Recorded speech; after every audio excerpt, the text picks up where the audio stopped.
আরেকজন বাংলাদেশের বংশোদ্ভূত বিদেশি নাগরিক আসছেন বাংলাদেশের জাতীয় দলে খেলতে, যার নাম হামজা। বাংলাদেশের হয়ে খেলতে ইংল্যান্ডের অনাপত্তিপত্র পেয়ে গেছেন হামজা।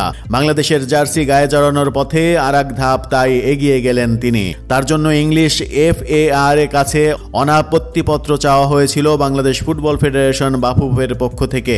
এবার সে আহ্বানে সাড়া দিয়ে হামজাকে অনাপত্তিপত্র দিয়েছে FA। বিষয়টি নিশ্চিত করেছেন বাফুফের সাধারণ সম্পাদক ইমরান হোসেন তুষার।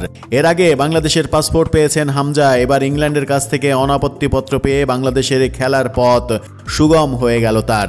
এবার হামজাকে বাংলাদেশে খেলানোর জন্য ফিফার প্লেয়ার স্ট্যাটাস কমিটির কাছে আবেদন করবে বাফুফে। পাসপোর্ট, ইংল্যান্ড ফুটবল অ্যাসোসিয়েশনের অনাপত্তিপত্র, চিঠি সহ আরও কিছু কাগজপত্র নিয়ে এই আবেদন করবে বাফুফে।